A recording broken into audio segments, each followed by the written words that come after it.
Así que en su carpeta ustedes tienen una primera hoja y es esta, dice conferencia, Cristo viene.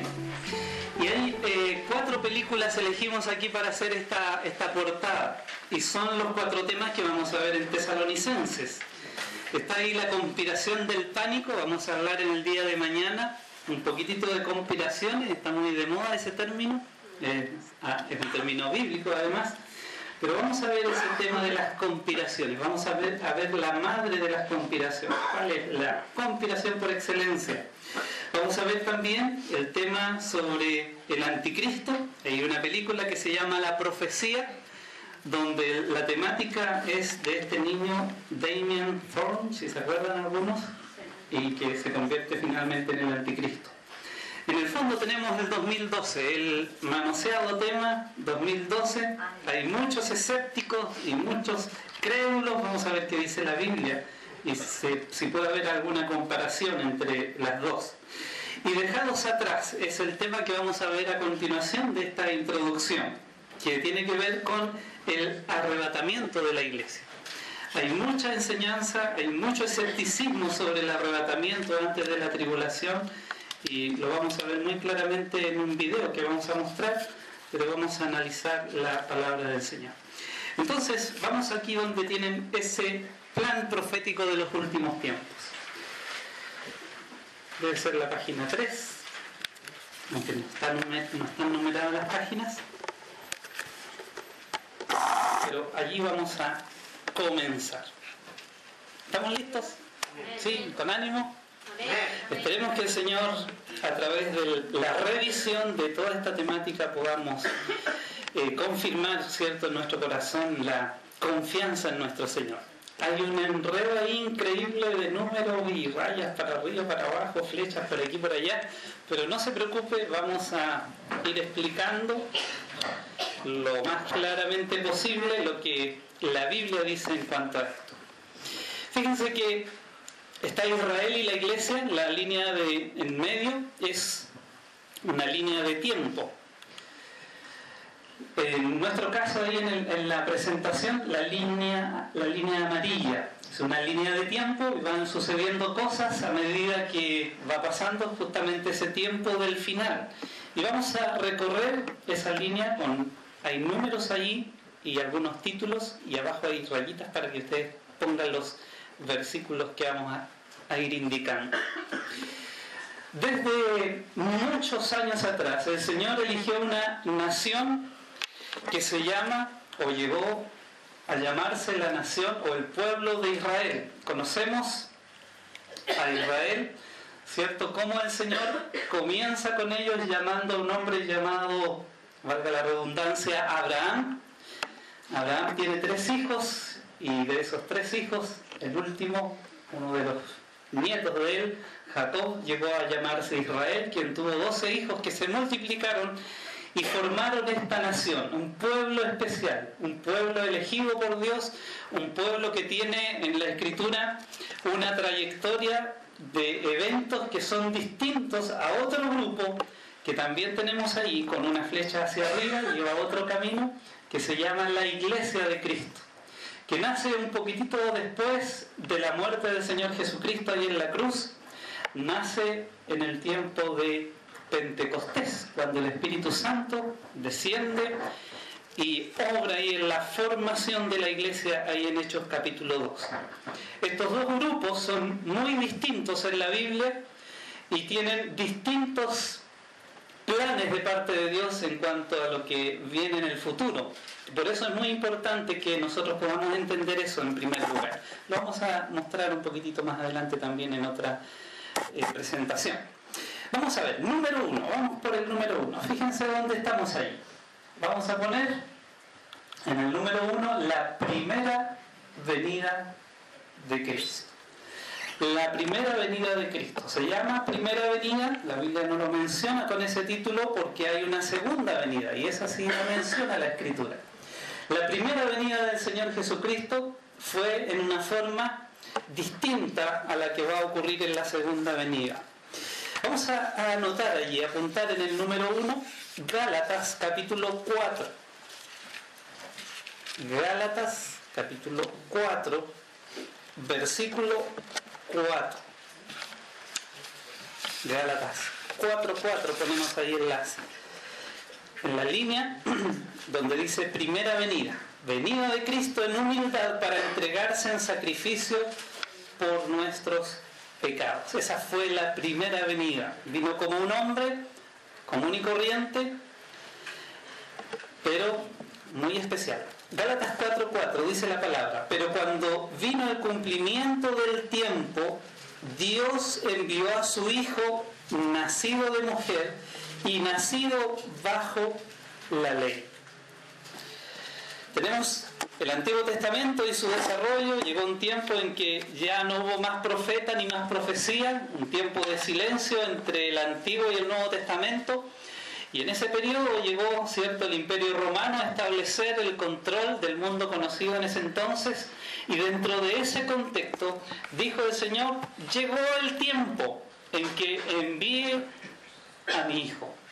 Ese tiempo de la historia es un tiempo muy especial, un tiempo en que Dios había programado enviar a su Hijo al mundo, dice, nacido de mujer, como un ser humano como nosotros, y nacido también bajo la ley israelita. Él era un judío. No puede haber ningún creyente antisemita, ¿cierto? Que tenemos muchas bendiciones venidas desde allá. Un Salvador como es Jesucristo, la palabra de Dios que nos viene a través de los judíos también. Así que esa es la primera venida. La primera venida. Nace de Israel, aparece en este punto de la historia, comienza a predicar la palabra allí, le dice a los israelitas que él era el rey de los judíos, les viene a ofrecer un reino, pero Israel lo rechaza y lo crucifica, tristemente. Aquellos que gritaban ahí, su sangre sea sobre nosotros, no sabían realmente lo que estaban diciendo.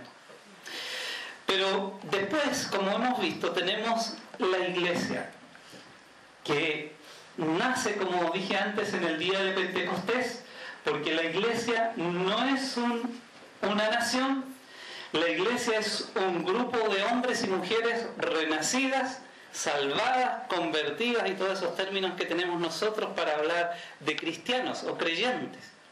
Y esa unión espiritual que existe en la iglesia ocurrió en Hechos capítulo 2, porque el Espíritu Santo es el que provee la unidad para ese cuerpo.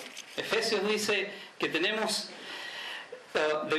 estar solícitos en guardar la unidad. Un cuerpo, dice, un espíritu, el cual nos hace iglesia de Cristo. Entonces, la iglesia de Cristo nace en ese punto de la historia, se desarrolla a través de todos estos años, desde los apóstoles hasta nuestros días, y se van sumando los creyentes que participan en este grupo que se llama la iglesia. Es el tiempo que estamos viviendo, ya el último tiempo, estamos muy prontos a que la iglesia ocurra algo con ella que es muy especial y es lo que viene. Entonces, en el punto número 2 vamos a ver el rapto o arrebatamiento. Las dos palabras tienen que ver con que la iglesia es sacada de la tierra antes de los juicios sobre ella, sobre la tierra. Comienza el trato de Dios desde ese punto con Israel. El arrebatamiento es un suceso que vamos a ver en el siguiente estudio en profundidad, donde la iglesia es sacada de la tierra. La Biblia dice que vamos a, en un momento, en un abrir y cerrar de ojos, a desaparecer. Vamos a anotar aquí algunos versículos. El primero, la primera vez que se menciona en la Biblia un arrebatamiento de la iglesia, ¿saben dónde es? A ver, ¿quién sabe? Juan capítulo 14. La primera mención de un arrebatamiento de la iglesia. Que no se lo olvide nunca. Juan, el Evangelio de Juan, capítulo 14, del versículo 1 al 4. Lo apuntan ahí, Juan 14, 1 al 4, y lo leemos. Dice: no se turbe vuestro corazón. creéis en Dios, creed también en mí. En la casa de mi Padre muchas moradas hay. Si así no fuera, yo os lo hubiera dicho. Voy pues a preparar lugar para vosotros. Fíjense el verso 3. Y si me fuere y os preparare lugar, vendré otra vez y os tomaré a mí mismo, para que donde yo estoy, vosotros también estéis. Y sabéis a dónde voy y sabéis el camino. Jesucristo es el camino. Entonces, la primera mención, dice el Señor, si me fuere, porque Él se va al cielo, ascendió a las nubes ahí en Hechos capítulo 1, y dice, y os prepararé el lugar, vendré otra vez, y dice, os tomaré a mí mismo. Eso es un poco extraño. Pero cuando uno lee Efesios, se da cuenta, o aprende ahí en Efesios capítulo 2, que Jesucristo, Él se llama a sí mismo la cabeza de la iglesia. Y la iglesia es su cuerpo, según Corintios, donde todos nosotros estamos insertos, hemos sido bautizados, puestos en la iglesia. Entonces cuando Él dice, y os tomaré a mí mismo, está hablando de su propio cuerpo, que es la iglesia. Entonces el Señor dice, vendré otra vez y os tomaré a mí mismo, porque Él quiere que donde Él está, nosotros también estemos. Y eso, hermanos, es algo maravilloso y grande, que el Señor quiera estar con nosotros. ¿Queremos nosotros estar con Él? Amén. ¿Sí? ¿Seguro? Sí, a veces uno piensa, cuando lleguemos al cielo, o queremos más bien llegar al cielo porque ya no va a haber enfermedad, ¿cierto? Este dolor que tengo aquí ya no va a estar. El dolor de cabeza, de jaqueca, no sé, un huesito roto por ahí, nada de eso. A lo mejor no sé si tendremos rollitos, pero bueno, ese es otro tema. Pero ¿sabe lo más maravilloso del cielo? Es que ahí está Jesucristo, nuestro Salvador. Amén. Eso deberíamos nosotros desear, así como Él quiere estar con nosotros, desear nosotros estar con Él. Una ilustración muy sencilla. Usted pone un grupo o un puñadito de fósforo, un puñadito de alfileres, y toma un imán y pasa ese imán por arriba de ese grupo de alfileres y fósforos. Y claramente los alfileres se van a pegar, a adherir al imán. Y sabe, hermanos, que el arrebatamiento va a ser en una forma muy semejante, porque hay mucha gente en la tierra, pero no todos se van con el Señor. Solo los que son parte de la iglesia de Cristo se van. Los que han recibido en su corazón a Jesucristo como su Señor, como su Salvador. Los demás, palitos de fósforos, se quedan. Así que, con mucho cuidado, la Biblia no enseña que todo el mundo somos hijos de Dios, como enseña el universalismo, y que todos finalmente nos vamos al cielo. No es lo que enseña la Biblia. La Biblia habla de dos familias espirituales. Los que han hecho el discipulado aquí, ¿cierto? Los hijos de Dios y los hijos del diablo, y no hay una tercera opción. Se va a dividir el mundo, pero vamos a profundizar un poco más de eso en el siguiente estudio. Vamos a buscar ahora, vamos a apuntar ahí mismo en el arrebatamiento, 1 Corintios capítulo 15. Capítulo 15. Vamos a apuntar ahí versos 50 al 57. Anótelo allí y va a tener aquí un resumen de escatología, cosas del último tiempo, para seguir revisando y aprendiendo. 1 Corintios 15, 50 al 57. Dice así la palabra de Dios. Pero esto digo, hermanos, que la carne y la sangre no pueden heredar el reino de Dios. Esa expresión carne y sangre se llama hebraísmo, una forma de hablar de los hebreos, que tiene que ver con nuestro cuerpo físico. Así que carne y sangre, cuerpo físico. No puede heredar el reino de Dios, ni la corrupción hereda la incorrupción. Nuestro cuerpo claramente está en corrupción, vamos muriendo cada día. Pero he aquí os digo un misterio, dice el versículo 51. Un misterio es algo que Dios solamente revela, nadie de nosotros puede saberlo si Él no lo da a conocer. Uno de los 7 misterios del Nuevo Testamento. Dice, no todos dormiremos, es decir, moriremos, pero todos seremos transformados en un momento. Esa palabra momento en el griego, el idioma del Nuevo Testamento, es un átomo, que antes era la partícula más pequeña de tiempo. En un momento, en un abrir y cerrar de ojos, así tan rápido. A la final trompeta, porque se tocará la trompeta y los muertos serán resucitados incorruptibles y nosotros seremos transformados. Los hermanos que hayan partido a la presencia de Dios creyendo en Él van a resucitar, es lo que dice, y nosotros los que estemos vivos todavía vamos a ser transformados. Solamente los vivos que han recibido a Cristo en su corazón y se han asegurado, en ese sentido lo digo, van a participar de esta transformación, porque es necesario que esto corruptible se vista de incorrupción y esto mortal se vista de inmortalidad. Y cuando esto corruptible se haya vestido de incorrupción y esto mortal se haya vestido de inmortalidad, entonces se cumplirá la palabra que está escrita: sorbida es la muerte en victoria.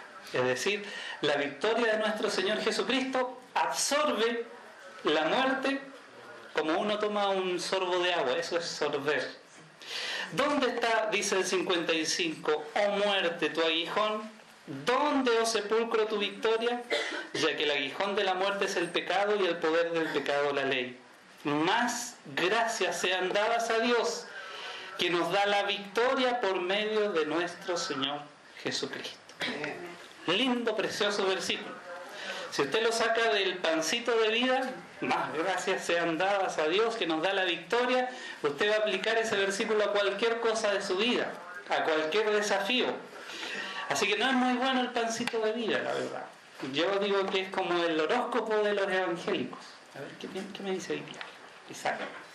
Pero como no entiendo el contexto, entonces lo desvío muchas veces. Pero este tipo de victoria, o la victoria que habla este versículo, se refiere a nuestra victoria sobre la muerte. Ese es el contexto, ese es el sentido preciso de este versículo. Damos gracias a Dios que nos da la victoria sobre la muerte por medio de Cristo. Un versículo más ahí en el arrebatamiento. Nos estamos demorando ahí un poquitito, pero vale la pena. Primera de Tesalonicenses 4, 13 al 18. Primera de Tesalonicenses 4, 13 al 18. Lo anotamos y lo leemos. Primera de Tesalonicenses 4, 13 al 18. Dice: tampoco queremos, hermanos, que ignoréis acerca de los que duermen, para que no os entristezcáis como los otros que no tienen esperanza. Pablo les había hablado del arrebatamiento de la iglesia, y los hermanos en la iglesia, en forma natural, ¿cierto?, comenzaron a morir. Entonces ellos se preguntaron: ¿y qué va a pasar con ellos cuando venga el Señor? Entonces eso es lo que está respondiendo. Primera Tesalonicenses 4, 14 ahora. Porque si creemos que Jesús murió y resucitó, así también traerá Dios con Jesús a los que durmieron en Él. Siempre la pregunta que se nos hace es: las personas que mueren, ¿dónde están? ¿Están dormidas, inconscientes? ¿Están en el, no sé, en el limbo, si es que existe eso? No el baile, sino un lugar por ahí extraño. O están en la presencia de Dios. Dice aquí la palabra de Dios que Dios traerá con Jesús a los que durmieron o murieron, fíjense la palabra, en Él. Es decir, cada creyente que muere va a la presencia de nuestro Señor Jesucristo y está con Él, y Él lo va a traer en este momento del arrebatamiento. Y el cuerpo de esa persona va a resucitar y se va a unir con su espíritu nuevamente, y va a hacer ese cambio, esa transformación, esa unión en ese momento del arrebatamiento.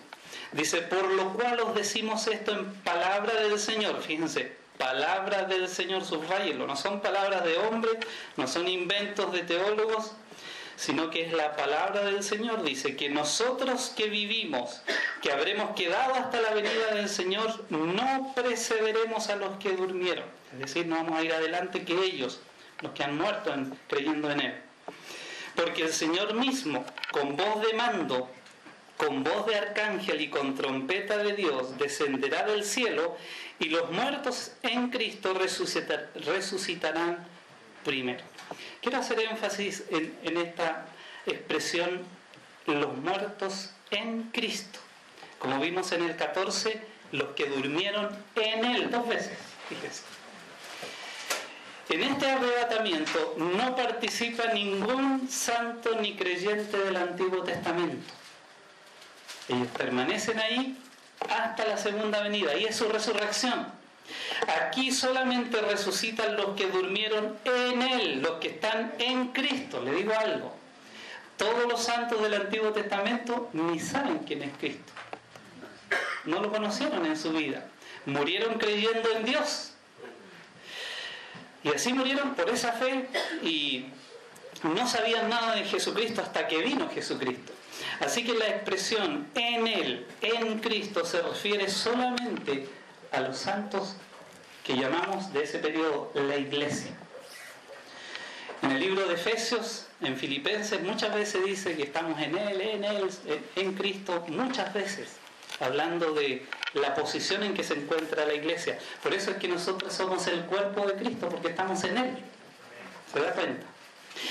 Entonces, dice el 17, luego nosotros, los que vivimos, los que hayamos quedado, seremos arrebatados. Y ahí está la palabra, arrebatados. Hay teólogos que dicen que esta palabra ni sale en la Biblia.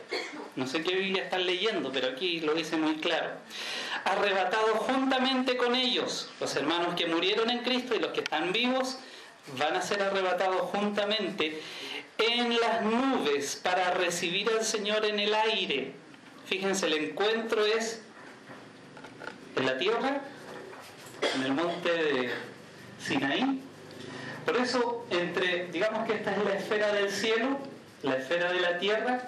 Fíjense que nosotros subimos y el Señor Jesucristo baja y nos encontramos aquí en las nubes. ¿Le tiene miedo a las alturas? ¿Tiene vértigo? Un día vamos a subir y yo le digo que va a ser fantástico. Un día me subí a esa rueda de la fortuna, la rueda de la muerte, dijo mi Isabel. Pero nada de susto ahí. Pero eso va a pasar, hermanos. Dice, luego nosotros los que vivimos seremos arrebatados juntamente. Y dice, para recibir al Señor en el aire, y así estaremos, ¿cuánto tiempo? Siempre con el Señor. Por tanto, verso 18, alentaos los unos a los otros con estas palabras. Fíjense, el 13 decía, tampoco queremos, hermanos, que ignoréis acerca de los que duermen, para que no se entristezca como los otros, los del mundo, que no tienen ninguna esperanza, le agrego yo. En el 5:11 dice, por lo cual animaos unos a otros y edificaos unos a otros así como lo hacéis. Nosotros hemos puesto el arrebatamiento de la iglesia antes que comience aquí la tribulación. ¿Qué aliento, qué ánimo tendría la iglesia si la iglesia tuviera que pasar por la tribulación? Lo que Pablo estaría diciendo aquí, hermanos, junten agua. Prepárense porque vienen tiempos difíciles. ¿No dice eso? Él dice, anímense, hermanos, con esta doctrina, esta enseñanza. Ya viene el Señor Jesucristo por nosotros. Y él mismo decía, nosotros, dice, no precederemos a los que durmieron. También él habla que seremos arrebatados. Él tenía la expectativa de que eso iba a ocurrir pronto. En su caso, imagínense qué tan cerca estamos nosotros. Pero sigamos, vamos por el rumbo de la iglesia. Número 3, en sus hojitas tenemos el tribunal de Cristo. Dice allí, todo creyente tiene que rendir cuenta por lo que ha hecho para el Señor. ¿Todavía quiere irse con el Señor? wow, llegando arriba lo primero que vamos a tener que hacer es rendir cuenta al Señor. Anotemos ahí Romanos capítulo 14. Romanos 14, versículo 10 al 12. Romanos 14, 10 al 12. Espero que todos tengan lápiz, que todos tengan el tiempo de anotar, pero si no es así, está la grabación para que lo puedan repasar después. Romanos 14, 10 al 12. Dice el verso 10: pero tú, ¿por qué juzgas a tu hermano? O tú también, ¿por qué menosprecias a tu hermano? Porque todos compareceremos ante el tribunal de Cristo. Muy rápido fue. Porque, ¿cuántos? Todos, no solo los pastores. Si usted está pensando, no, yo me quedo aquí nomás para no tener que rendir cuenta, dice aquí que todos y cada uno de nosotros compareceremos ante el tribunal de Cristo. Fíjense que la iglesia asciende a los cielos, se va con el Señor, pero va a este lugar, vamos a rendir cuenta de lo que hayamos hecho en esta tierra, en esta vida que el Señor nos ha dado para servirle. El 12 dice: de manera, y es enfático nuevamente, que cada uno de nosotros dará a Dios cuenta de sí.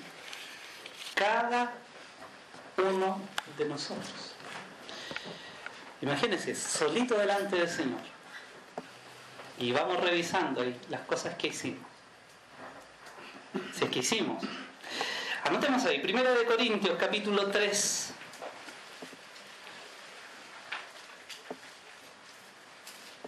Versículo 11 al 15. 11 al 15. 1 Corintios 3, 11 al 15. Dice ahí la palabra. 1 Corintios 3, 11 al 15. ¿Cómo vamos hasta aquí? ¿Está bien? ¿Vamos muy rápido? ¿Está bien? ¿Está bien? Bien.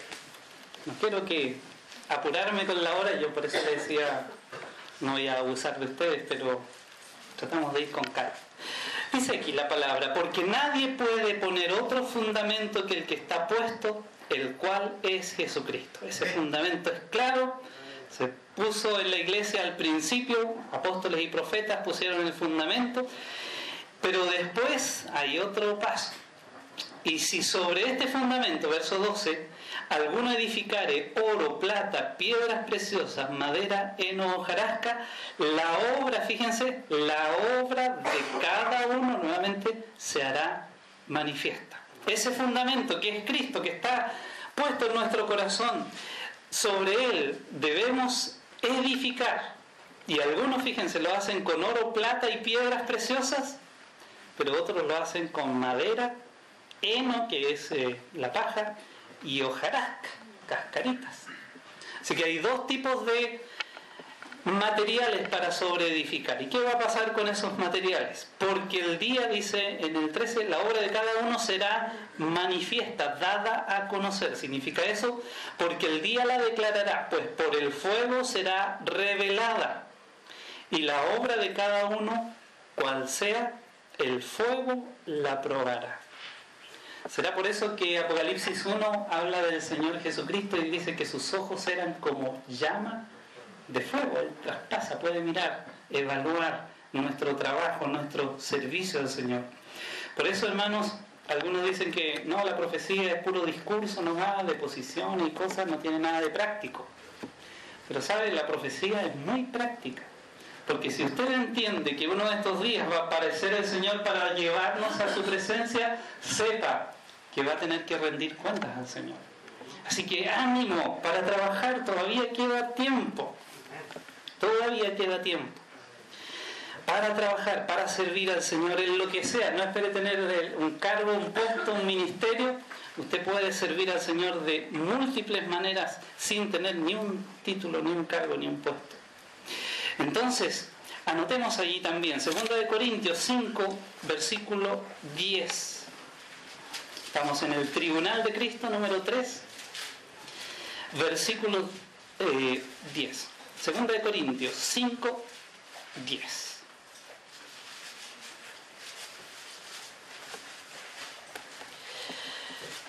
Dice aquí la Escritura, porque... Nos espera un poquitito. ¿Sí? Segunda de Corintios 5:10.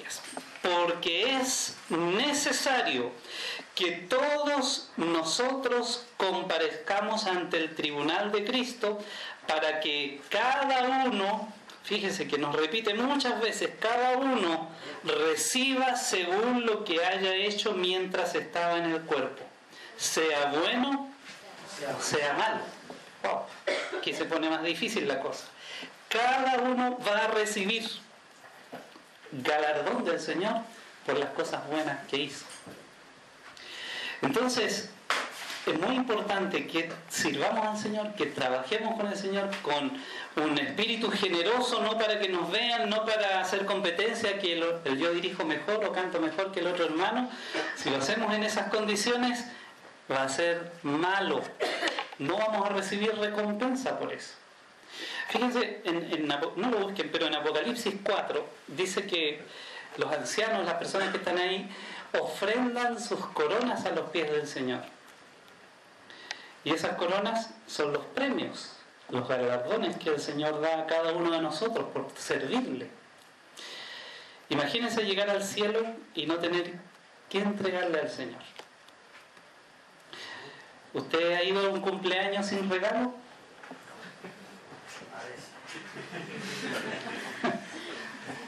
No es muy buena la sensación. Te debo el regalo. Me acordé de eso. Pero, hermanos, el Señor, lo último que dice en Apocalipsis 22, pueden anotarlo también, 22:12, ahí en el tribunal de Cristo, dice: he aquí, yo vengo pronto, y mi galardón, como dice ahí en breve, conmigo, para recompensar a cada uno según sea su obra. No lo tenía apuntado, bueno, no tengo ni un pasaje apuntado, pero mire cómo lo dice la palabra del Señor. Viene el Señor con galardón para recompensar. Vamos avanzando. Otro paso más. Tenemos ahí en el número 4, en sus apuntes, las bodas del Cordero. Estas dos cosas ocurren en el cielo. Mientras abajo está la tribulación, nosotros estamos en la presencia del Señor, rindiendo cuentas. Imagínense cuántos miles de millones de creyentes seremos. No se preocupe por el tiempo. Ahí en el tribunal de Cristo va a haber suficiente tiempo.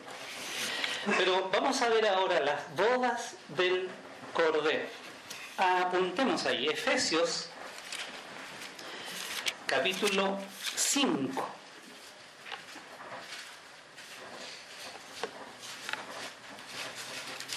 Versículo 21 al 27. Efesios 5, 21 al 27. Dice: someteos unos a otros en el temor de Dios. Efesios 5, 21 al 27. Las casadas estén sujetas a sus propios maridos como al Señor. Porque el marido es cabeza de la mujer, así como Cristo es cabeza de la iglesia, la cual es su cuerpo. Por eso dice: os atraeré a mí mismo. Y Él es su Salvador. Verso 24. Así que como la iglesia está sujeta a Cristo, así también las casadas lo estén a sus propios maridos en todo. Maridos, amad a vuestras mujeres, así como Cristo amó a la iglesia y se entregó a sí misma por ella, para santificarla, habiéndola purificado en el lavamiento del agua por la palabra. 27. A fin de presentársela a sí mismo una iglesia gloriosa, que no tuviese mancha ni arruga ni cosa semejante, sino que fuese santa y sin mancha. Dice que el matrimonio, el esposo y la esposa, y esa unión de sometimiento mutuo, pero de dependencia de la mujer al varón como cabeza, es la misma figura para lo que va a ocurrir entre Cristo y la iglesia. Él es el marido. Él es nuestro marido como iglesia, ¿cierto? Y nosotros, la iglesia, somos la esposa. Y fíjense que el versículo dice que Él se entregó a sí mismo en el 26 para santificarla, habiéndola purificado en el lavamiento del agua por la palabra. Así que quien santifica la iglesia es el Señor Jesucristo, a través de este libro, que es su palabra.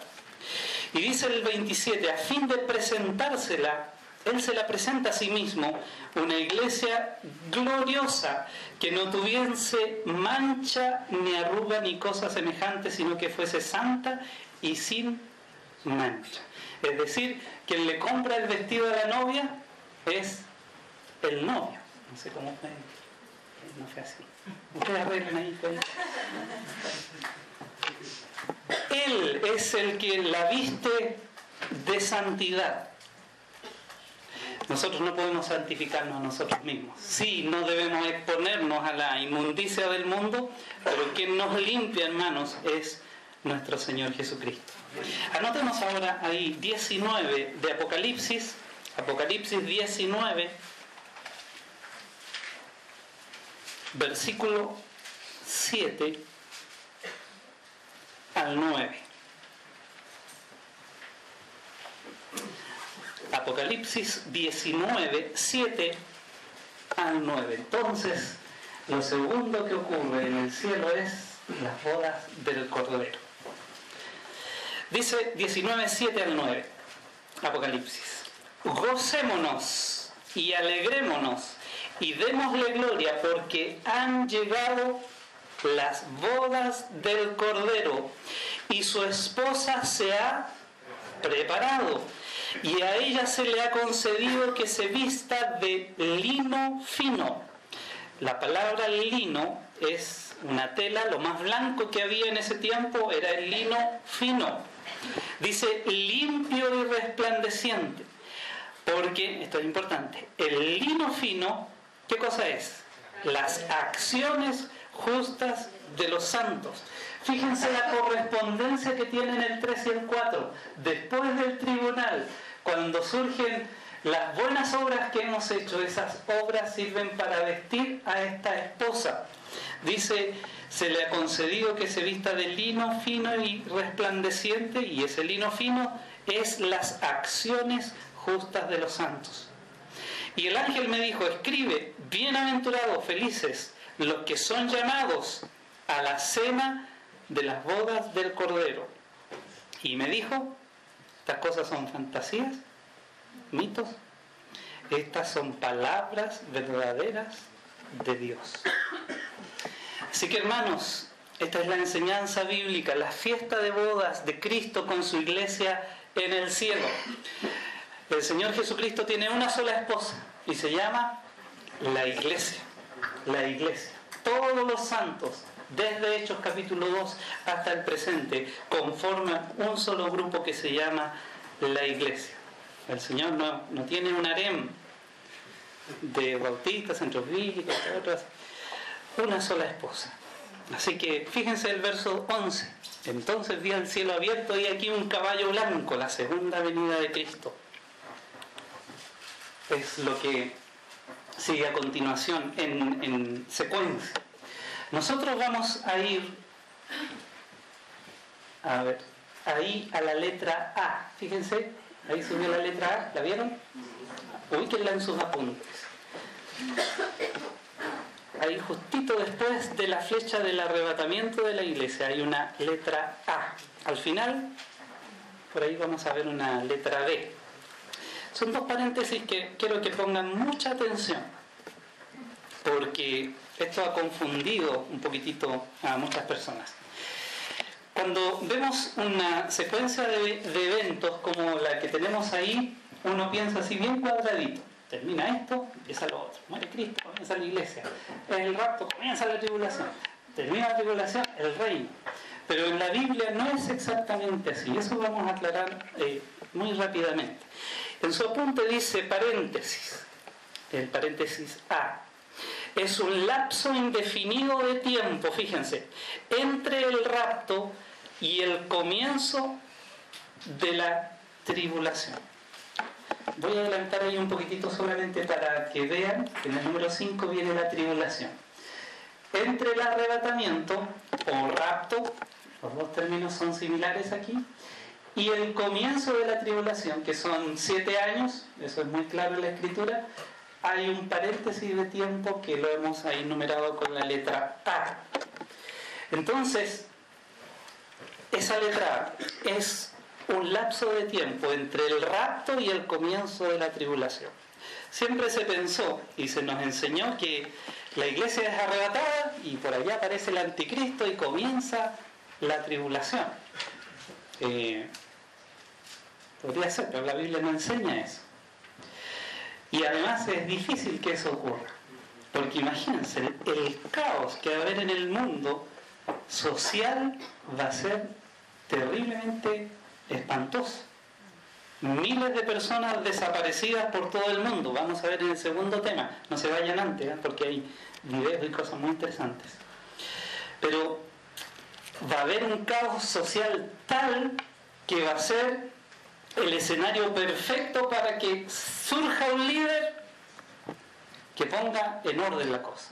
Ley marcial, marca y todo lo que usted quiera, pero va a haber un lapso de tiempo y vamos a explicar un poquitito eso en el libro de Daniel, capítulo 9, anótenlo ahí en el paréntesis A, versículos 26 y 27.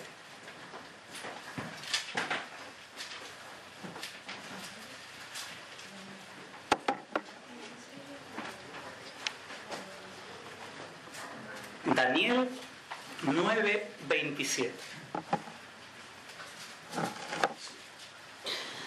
Daniel 9, 27. 26 y 27.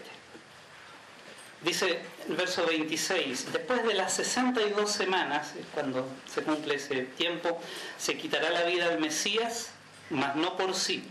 Y el pueblo de un príncipe que ha de venir destruirá la ciudad y el santuario, y su fin será con inundación, y hasta el fin de la guerra durarán las devastaciones.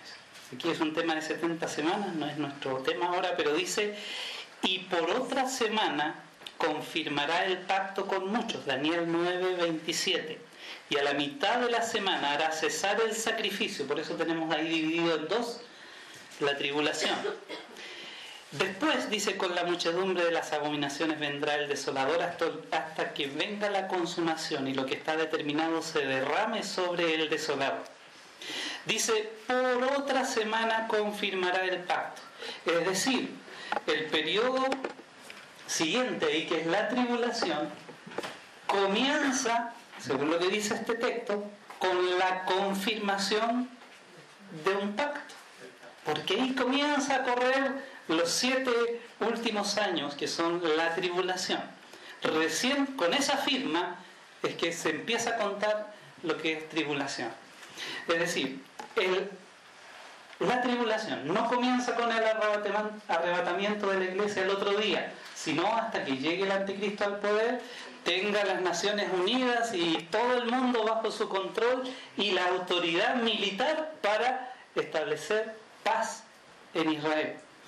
Entonces, por otra semana confirmará el pacto, es cuando comienza recién la tribulación. Ahora, los cientistas políticos dicen que el mundo puede cambiar radicalmente más o menos dentro de un mes, 2 meses. Mire que cuando hay un problema económico en Asia, al mes siguiente ya estamos sufriendo las repercusiones sobre los precios, etc.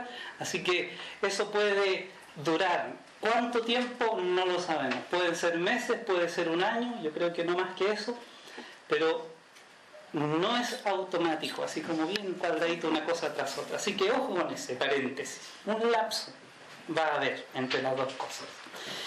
Número 5, ahora sí.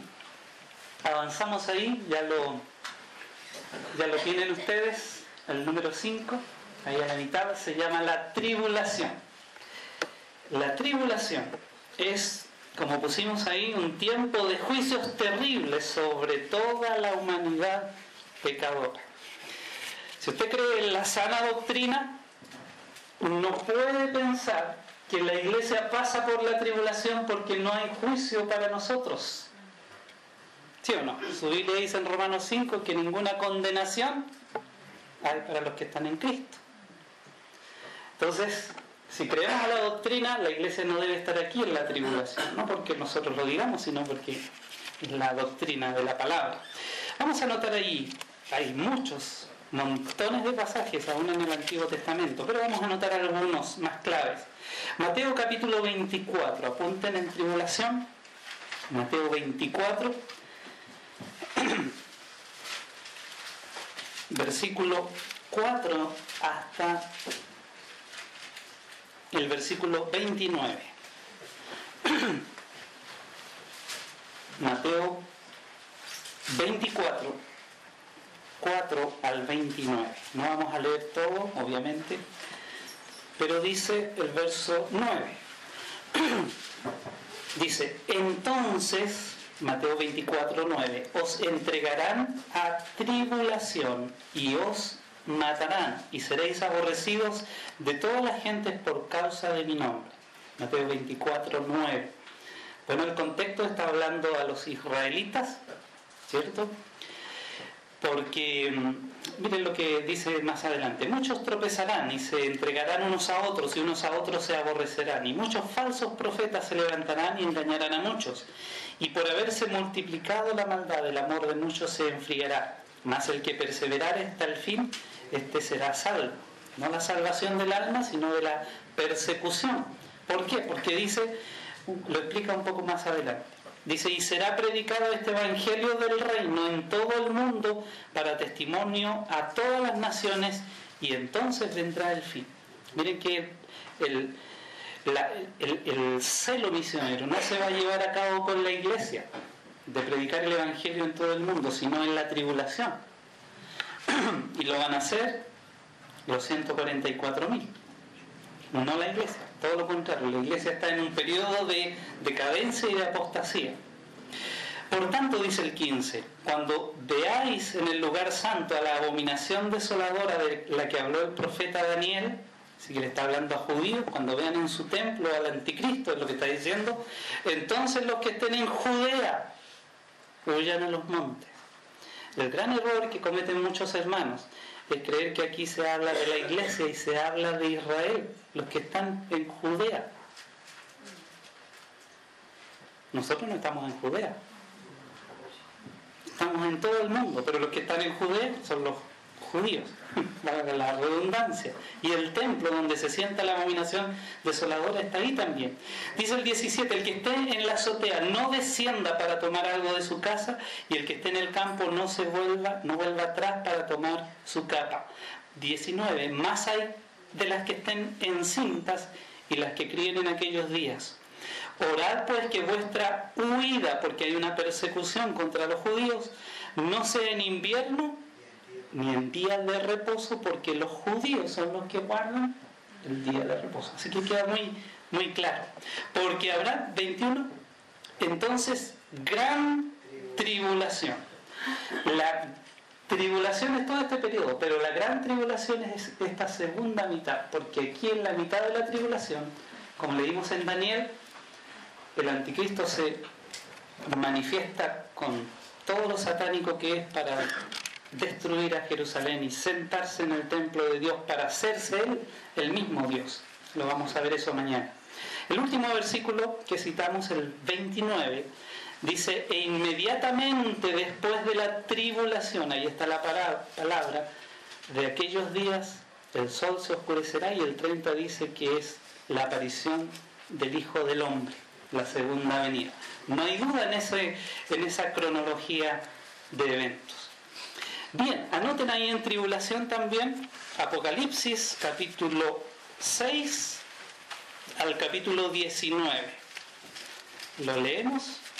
No, mejor no, ¿cierto? Son muchos capítulos. Apocalipsis capítulo 6 hasta el capítulo 19. Los apuntamos allí nomás, no los vamos a leer, obviamente, pero Apocalipsis capítulo 6 al capítulo 19 relatan y describen cronológicamente los eventos de la tribulación. Comienza la tribulación allí con la ruptura de los 7 sellos, y el último sello, el número 7, hace que se abran, o más bien vengan los toques de trompeta, que son 7 toques de trompetas, que es la continuación cronológica. Cuando termina la última trompeta, comienzan a derramarse las 7 copas de la ira de Dios. Así que esa es la columna vertebral de los sucesos de la tribulación. Pero entre esos sucesos están, por ejemplo, el sello de los 144.000, los 2 testigos, la mujer y el dragón, las bestias, la condenación de la gran ramera, etc. Todos esos eventos van entre medio de esos sellos, trompetas y copas. Entonces, allí se describen los eventos de la tribulación. Ese periodo, tribulación, se llama también el día de Jehová o el día del Señor. Eso lo vamos a ver un poco más adelante. No es nuestro tema hoy día, pero el domingo vamos a hablar del 2012, el tema de la tarde, y ahí vamos a ahondar un poquitito más. Bien, paréntesis B. Otro paréntesis aquí. ¿Qué pasará? Ahí la letra V. Al final de la tribulación tenemos otro paréntesis de tiempo. En este caso sí tenemos el número exacto. Ahí en la letra B ustedes pueden ver que es un lapso de 75 días entre el fin de la tribulación y la inauguración del reino. Es decir, el Señor viene ahí en la segunda venida, pero no comienza el reino inmediatamente. Hay unos juicios de las naciones, hay un ordenamiento físico también de la naturaleza, porque el Señor va a destruir todo, hay mucha sangre por todos lados, pero va a haber una limpieza, se va a construir el templo, van a pasar hartas cosas ahí. Anoten, solo como referencia, Apocalipsis capítulo 11.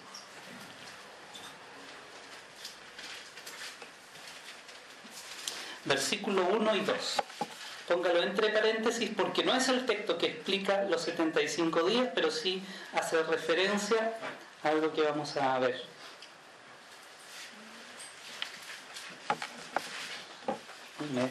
Me dio sed, parece que debí venir con cantimplora.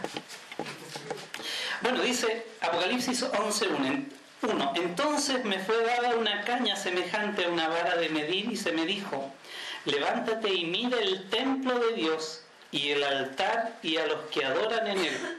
Fíjense que en este versículo estamos en la tribulación, y en la tribulación hay un templo que se llama templo de Dios y hay adoración en él. Los judíos están trabajando, anoten por ahí el Instituto del Templo y lo buscan en internet, y tienen los utensilios, la ropa del sumo sacerdote y todo listo, la maqueta del templo, la vamos a ver el domingo, que van a construir el templo uno de estos días.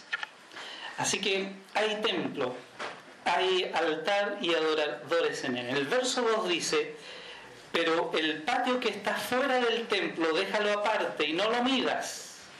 ¿Sabe lo que hay en el patio del templo? Hay una cúpula ahora que se llama la mezquita de Omar, o cúpula de la roca. Al lado se va a construir el templo.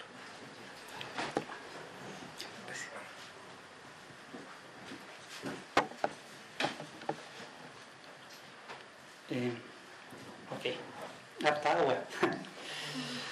No vamos a bendecir el agua ni nada de eso, como hacen algunos. Dice: y será entregado a los gentiles, y ellos hollarán o pisotearán la ciudad santa 42 meses. 42 meses, que equivale a 3 años y medio. Entonces, ese es el tiempo. En el capítulo 12, nuevamente como referencia, versículo 6, 42 meses, 3 años y medio. Son meses de 30 días, así es la cuenta israelita, y se va agregando un mes en su calendario. 12:6, ahí mismo en Apocalipsis dice: y la mujer huyó al desierto, esa mujer es Israel, donde tiene lugar preparado por Dios para que allí la sustenten por 1260 días. Anote esa cifra por ahí, 1260. ¿Ya?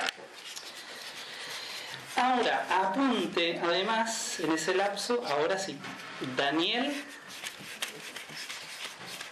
qué manera de anotar versículos, pero Daniel capítulo 12,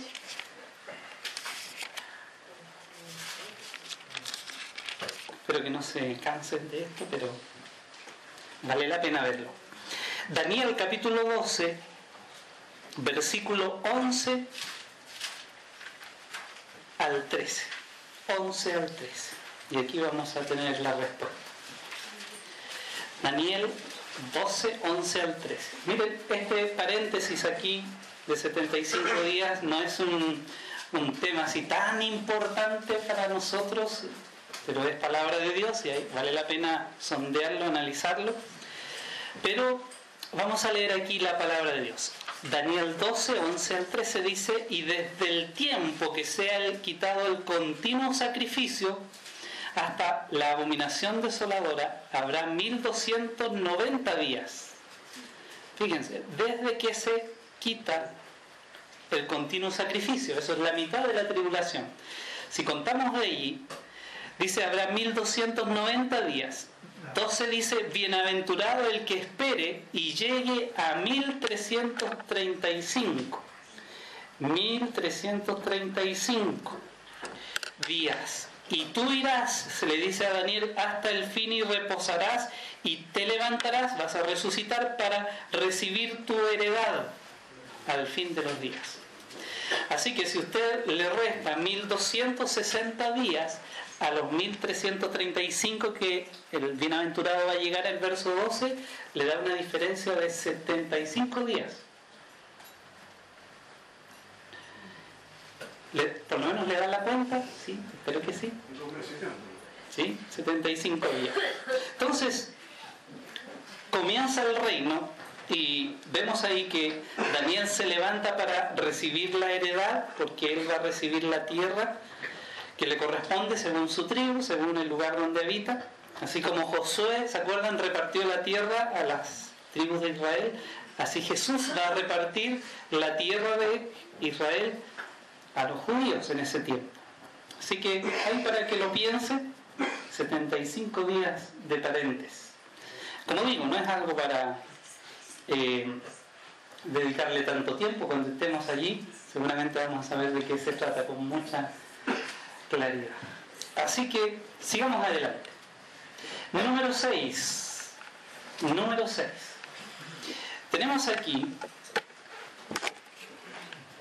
el otro camino. Fíjense que la iglesia sube y después va a bajar en este lugar, pero Israel lleva otro camino. Por aquí abajito nos vamos a ir ahora para entender lo que pasa con la nación de Israel. En el número 6, entonces, tenemos a Israel. ¿Me siguen? ¿Sí? ¿Vamos ahí? Número 6. Después del rechazo del Mesías, Dios retoma a Israel en el periodo de la tribulación.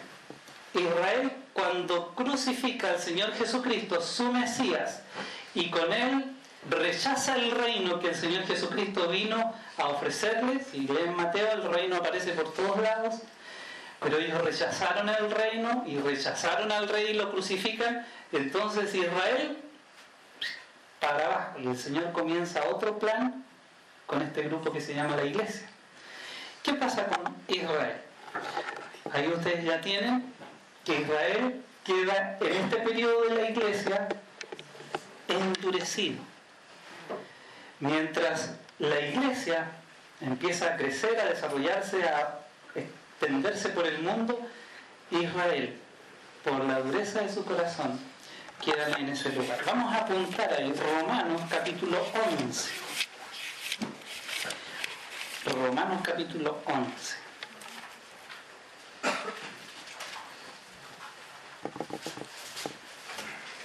Versículo 25. Romanos 11, 25. Otro misterio aquí. Es uno de los 7, el endurecimiento de Israel. Dice: porque no quiero, hermanos, que ignoréis este misterio, para que no seáis arrogantes en cuanto a vosotros mismos, que ha acontecido a Israel endurecimiento en parte, hasta que haya entrado la plenitud de los gentiles. La plenitud de los gentiles es este periodo de la tribulación. un gobierno del anticristo, sobre todo en la mitad de la tribulación, totalitario sobre el mundo, y el dominio gentil va a ser total. El plan de Dios es que Él quiere gobernar a través de Jesucristo y su nación al mundo en realidad. Entonces ha acontecido a Israel endurecimiento en parte. Tristemente Israel está endurecido, están ahora trabajando y luchando para construir el templo en Jerusalén, a veces haciendo pacto con los masones y otras cosas allí. Por eso Estados Unidos e Israel siempre están juntitos, pero Israel está en otra, como diríamos nosotros. Pero la nación de Israel, y como lo dice 2 Corintios capítulo 3, si lo quieren apuntar allí también, dice que tiene un velo delante de sus ojos para no poder entender que Jesucristo es el Mesías que ellos esperaban. Y cada vez que leen la ley, ese velo está ahí puesto. El entendimiento de ellos, dice 2 Corintios 3:14, se embotó, porque hasta el día de hoy, cuando leen el Antiguo Testamento, pacto, les queda el mismo velo no descubierto. Así que 2 Corintios 3, Israel endurecido. Pero fíjense, en el número 6 hay otra cosita más. Israel va a ser probado. Israel va a ser probado, endurecido primero y probado. Hermanos, este tiempo de la tribulación no es un tiempo que esté relacionado con la iglesia, sino con Israel, que va a ser probado en ese tiempo. ¿Sabe por qué el anticristo aquí se sienta en el templo de Dios y en Mateo 24, donde leímos, comienza a perseguir a los israelitas? Porque la iglesia está por acá. Por eso el anticristo persigue a Israel, porque no hay iglesia. No estamos aquí en la tierra. Así que Israel probado. Vamos a anotar ahí de muchos textos Zacarías. Eso está un poco más difícil. Antiguo Testamento.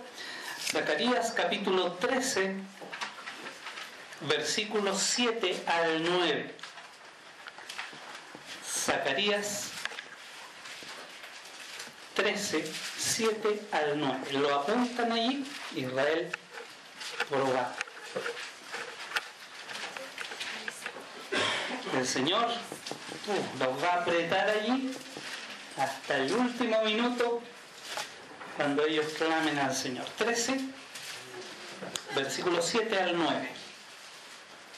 Levántate, oh espada, contra el pastor y contra el hombre, compañero mío, dice Jehová de los ejércitos, y hiera el pastor, y serán dispersadas las ovejas, y haré volver mi mano contra los pequeñitos. Y acontecerá en toda la tierra, dice Jehová, que de las 2/3 partes serán cortadas de ella, y se perderán, mas la tercera quedará en ella. Esa es la tierra de Israel, y son judíos. 2/3 partes van a morir. La tercera parte, que es el remanente, es con que el Señor va a trabajar. Dice, y meteré en el fuego a la tercera parte y los fundiré como se funde la plata, y los probaré como se prueba el oro. Él invocará mi nombre y yo le oiré y diré, pueblo mío, y él dirá, Jehová es mi Dios. Y se van a convertir al Señor, pero como nunca, en ese periodo de prueba.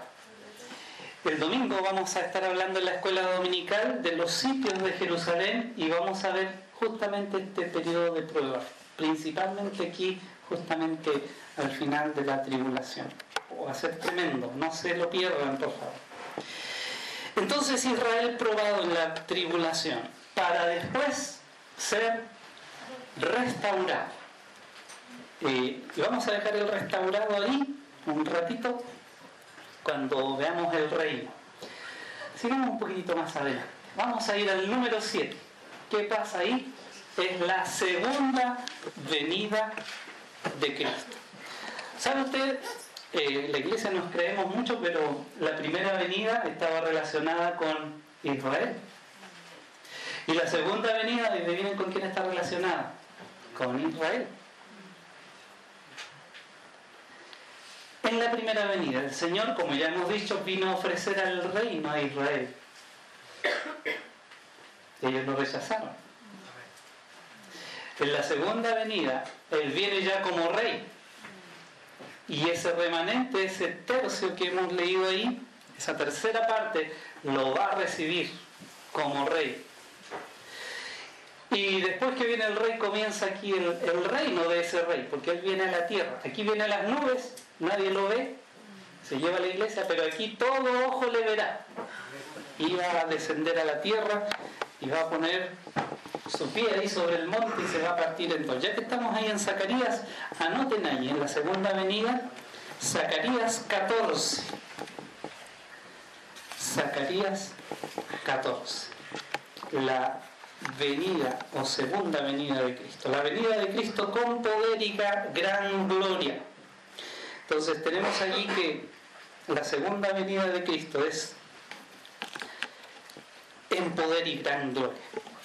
Aquí, en la primera vino en un burrito, aquí viene en un caballo blanco. Hay diferencia, gran diferencia.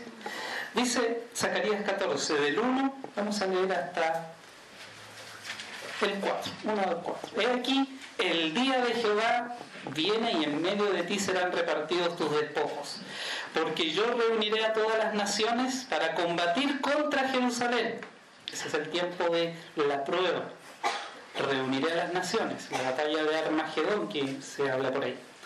Y la ciudad será tomada y serán saqueadas las casas, violadas las mujeres, y la mitad de la ciudad irá en cautiverio, mas el resto del pueblo no será cortado de la ciudad.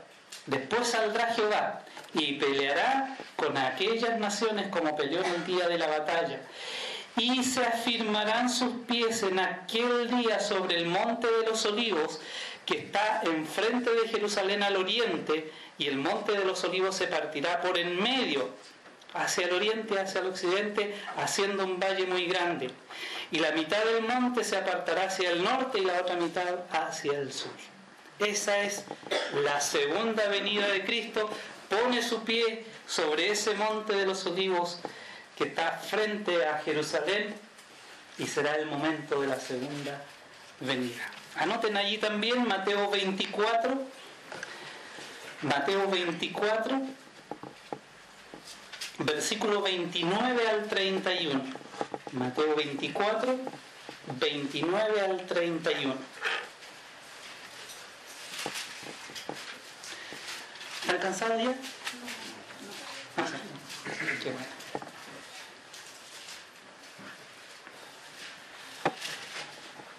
Dice inmediatamente después de la tribulación.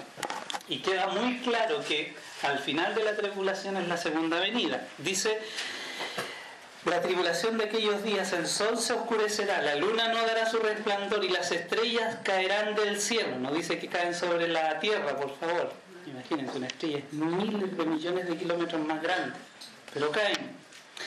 Y las potencias de los cielos serán conmovidas. Entonces aparecerá la señal del Hijo del Hombre en el cielo, y entonces lamentarán todas las tribus de la tierra. Esa tierra es la tierra de Israel, ese es el contexto. Y verán al Hijo del Hombre viniendo, esa es la venida, sobre las nubes del cielo con poder y gran gloria. Y enviará sus ángeles con gran voz de trompeta y juntarán a sus escogidos de los cuatro vientos desde un extremo del cielo hasta el otro. Este no es el rapto, sino que es la reunión de Israel en su tierra. Esos escogidos no son la iglesia. Tengo muchos textos en Jeremías y en Isaías para corroborarle esto, que ahora no es el momento. Pero juntará a sus escogidos de los cuatro vientos, judíos, en su tierra, porque andan arrancando por todo el mundo por la persecución del anticristo. Así que no se equivoque en la interpretación. Muy bien, y por último, Apocalipsis 19, que es el texto que habíamos leído antes. Apocalipsis 19, ahí en la segunda venida, versículo 11 al 16. Apocalipsis 19, 11 al 16. Así que, hermanos, Con este bosquejo ahí que preparamos, usted va a tener un cuadro, pero casi completo de lo que es la profecía. Entonces, 19:11, vi el cielo abierto y aquí un caballo blanco y el que lo montaba se llamaba Fiel y Verdadero y con justicia juzga y pelea.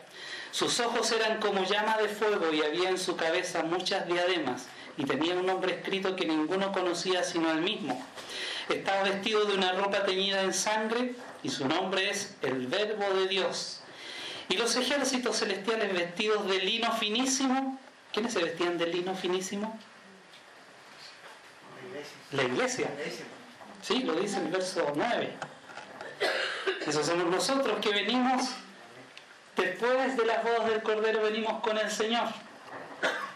Entonces, y en caballo, dice, le seguían en caballos blancos. ¿Andaba usted a caballo? ¿Andaba a caballo en el cielo?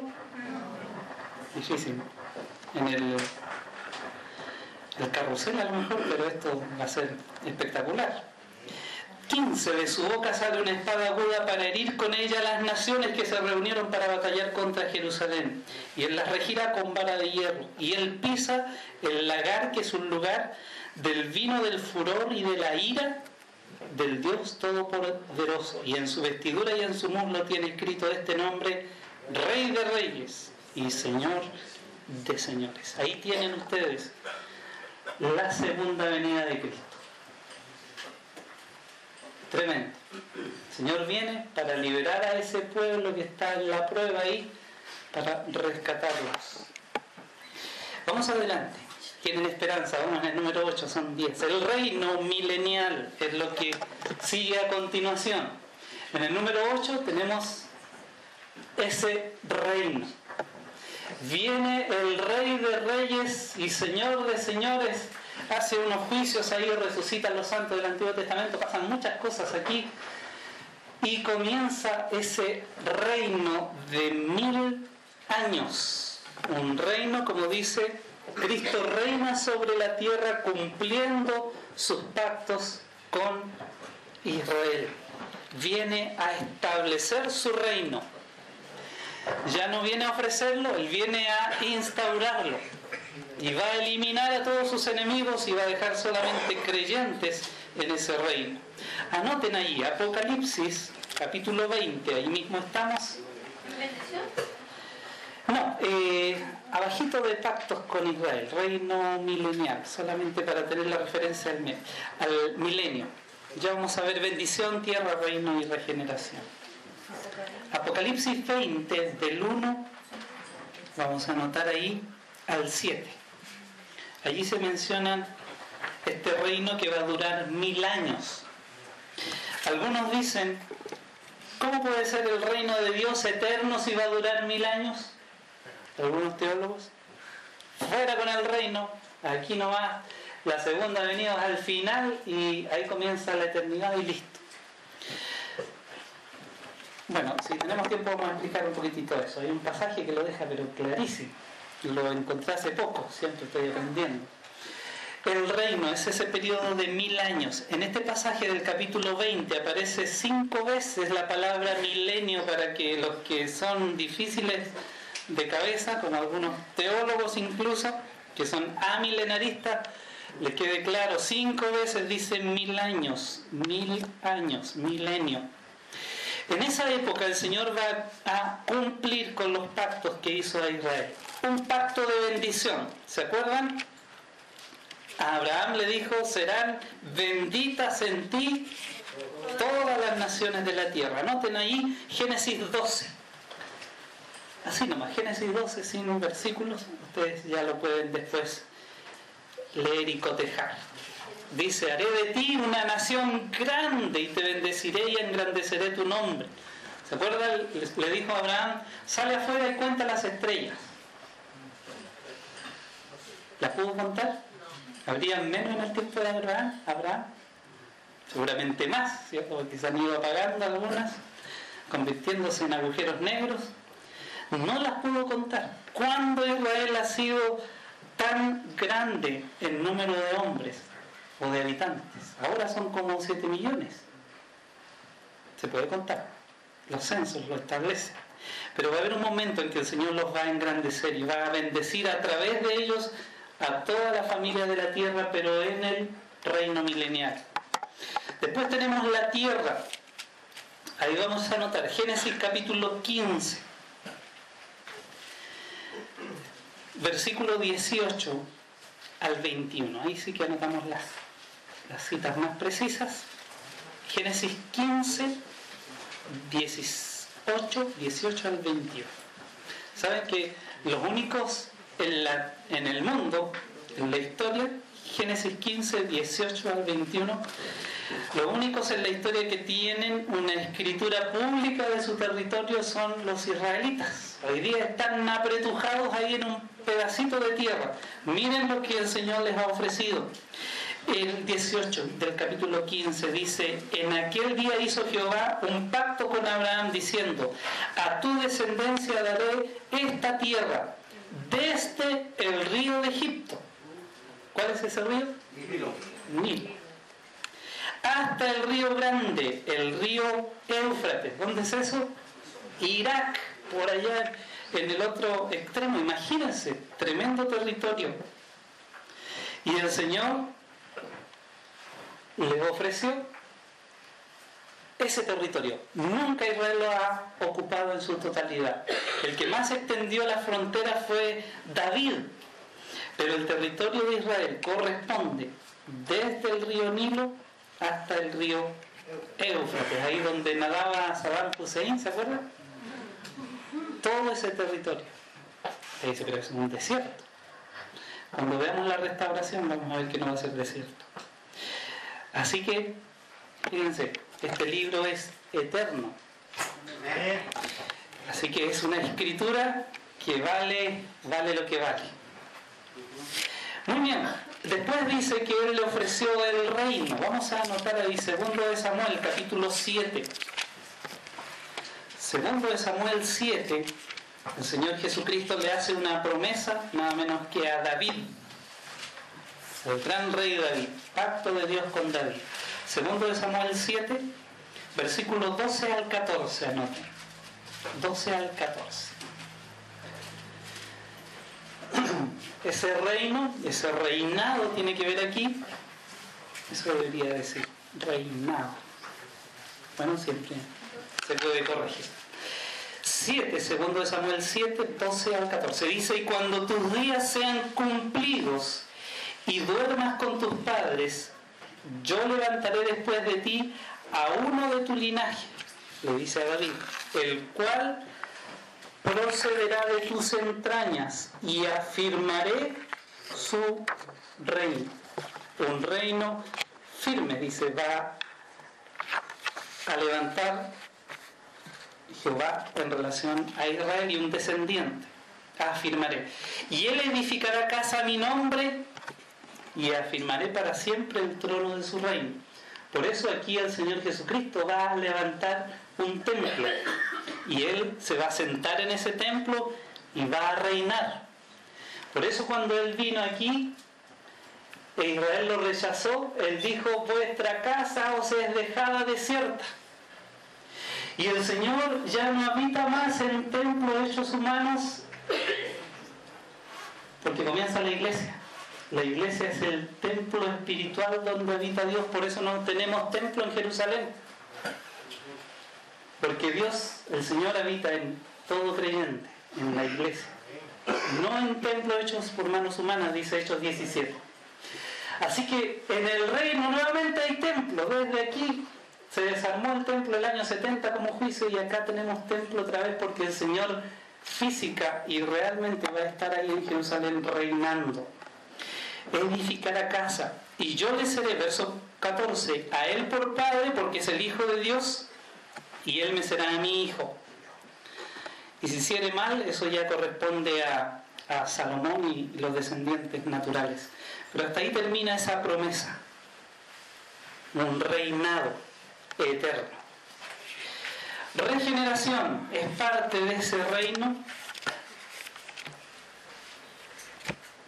Y vamos a anotar ahí Jeremías capítulo 31. No vamos a leerlo completo, pero ustedes lo pueden revisar después. Jeremías capítulo 31. Dice desde el verso 27 al 40.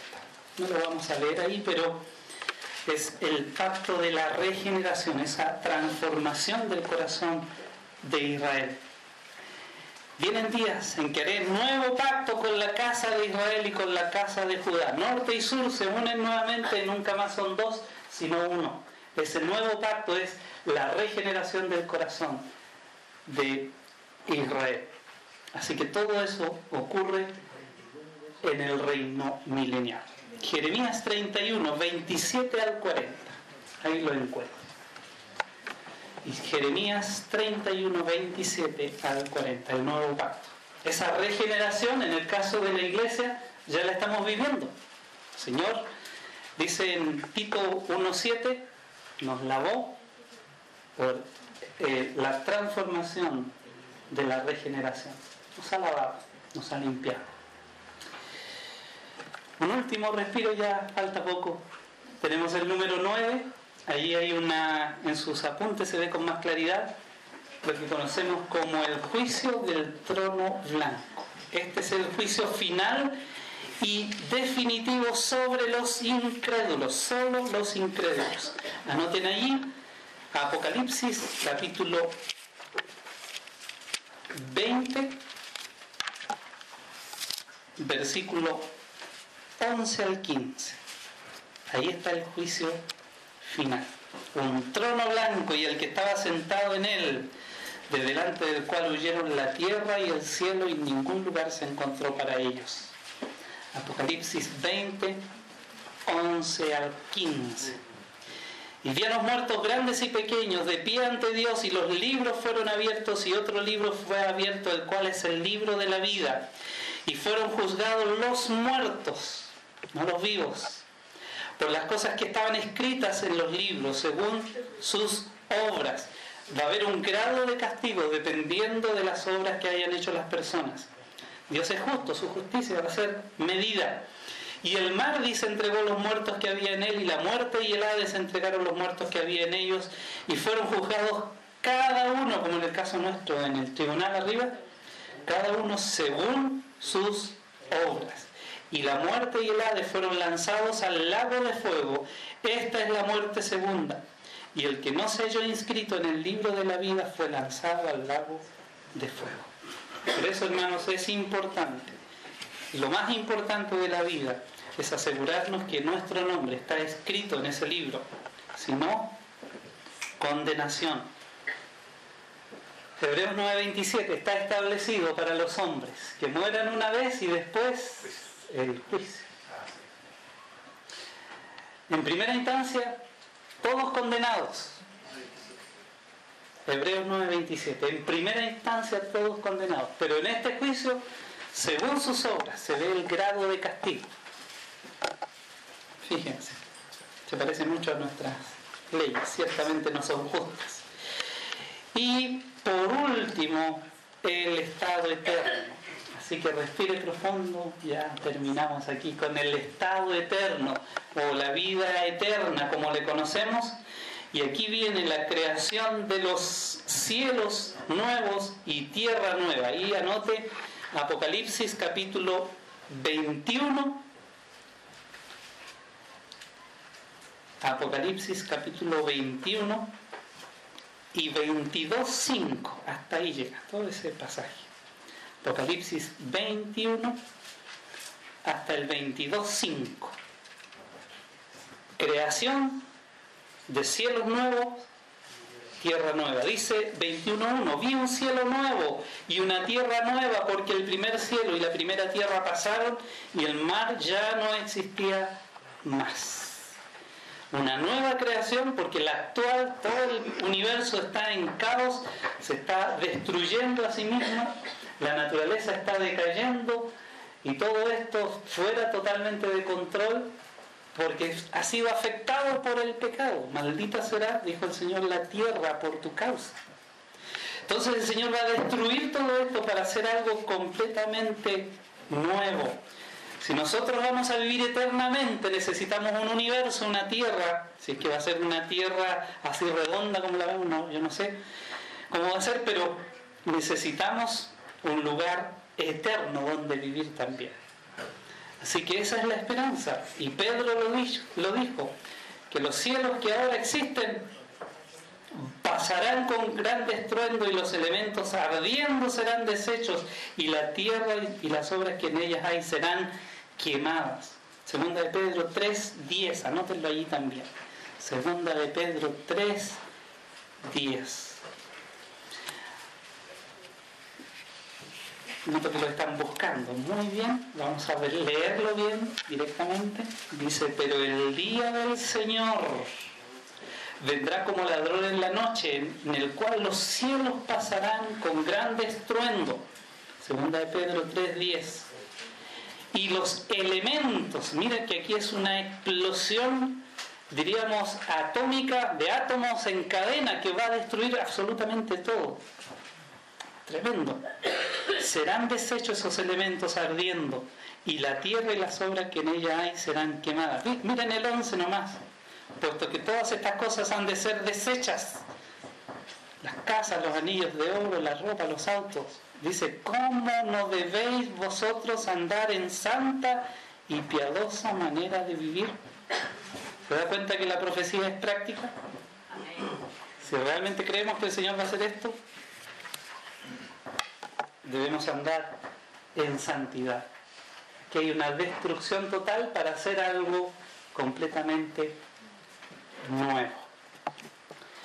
Así que, hermanos, ahí tienen un resumen de doctrina sobre las últimas cosas. Les va a servir toda la vida.